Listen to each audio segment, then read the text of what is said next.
Hello दोस्तों, आप सभी लोगों को मेरे प्यार भरा नमस्कार। स्वागत है मेरे कथा भक्ति की यूट्यूब चैनल पर। चलते हैं एक नए कहानी की तरफ।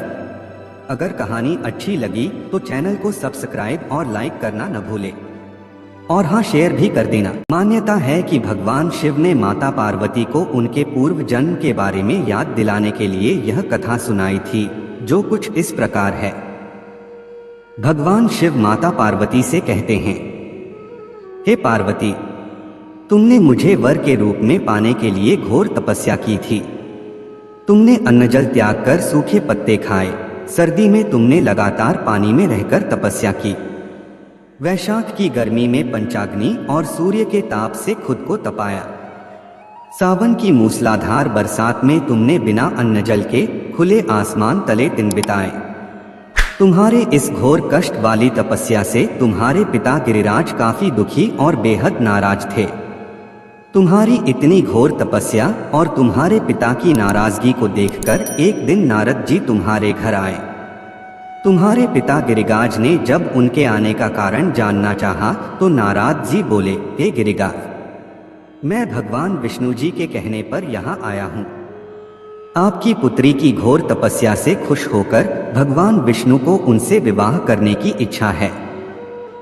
इस बारे में मैं आपकी सहमति जानना चाहता हूँ। नारद मुनि की बात सुनकर तुम्हारे पिता अत्यंत खुश होकर बोले, श्रीमान, अगर स्वयं विष्णु भगवान मेरी पुत्री से विवाह करना चाहते हैं तो मुझे कोई आपत्ति नहीं है। भगवान विष्णु तो साक्षात ब्रह्मा का रूप हैं। यह तो हर पिता चाहता है कि उसकी पुत्री सुखी रहे और अपने पति के घर में लक्ष्मी का रूप बने। तुम्हारे पिता द्वारा स्वीकृति पाकर नारद जी विष्णु जी के पास पहुंचे और उन्हें विवाह तय होने के बारे में समाचार दिया। इस बीच जब तुम्हें इस बात की जानकारी मिली तो तुम बहुत ज्यादा दुखी हो गई। तुम्हें दुखी देखकर तुम्हारी सहेली ने तुमसे दुख का कारण पूछा। तब तुमने कहा, मैं सच्चे मन से भगवान शिव को ही अपना पति मान चुकी हूँ, लेकिन मेरे पिताजी ने विष्णु जी के साथ मेरा विवाह तय कर दिया है। मैं इतनी धर्म संकट में हूँ कि मेरे पास जान देने के अलावा कोई और दूसरा उपाय नहीं है। तुम्हारी सहेली ने तुम्हें हिम्मत देते हुए कहा कि संकट के समय धैर्य रखने की आवश्यकता होती है। तुम मेरे साथ घने जंगल में चलो जहाँ साधना भी की जाती है। वहां पर तुम्हें तुम्हारे पिता नहीं ढूंढ पाएंगे। मुझे पूरा भरोसा है कि भगवान तुम्हारी मदद अवश्य करेंगे। तुमने अपनी सहेली की बात सुनकर यही किया। तुम्हारे घर से यूं चले जाने पर तुम्हारे पिता बहुत दुखी और चिंतित हुए। वो उस दौरान ये सोचने लगे कि मैंने अपनी पुत्री का विवाह विष्णु जी से तय करा दिया है। अगर भगवान विष्णु बारात लेकर आए और पुत्री यहाँ नहीं मिली तो बहुत अपमान सहना पड़ेगा। तुम्हारे पिता ने तुम्हें चारों ओर खोजना शुरू कर दिया। उधर तुम नदी किनारे एक गुफा में पूरे मन से मेरी आराधना में डूब गई। फिर तुमने रेत से एक शिवलिंग बनाई। रात भर तुमने मेरी स्तुति में भजन जागरण किया। तुमने बिना अन्न जल ग्रहण किए मेरा ध्यान किया। तुम्हारी इस कठोर तपस्या से मेरा आसन हिल गया और मैं तुम्हारे पास पहुंचा। मैंने तुम्हें तुम्हारी इच्छा का कोई वर मांगने को कहा। तुमने तब मुझे अपने सामने पाकर कहा कि मैं आपको सच्चे मन से अपना पति मान चुकी हूँ। अगर आप सच में मेरी इस तपस्या से खुश होकर मेरे सामने आए हैं तो मुझे अपनी पत्नी के रूप में अपना लीजिए। मैं तुम्हारी बात सुनकर तथास्तु कहकर कैलाश की ओर चला गया।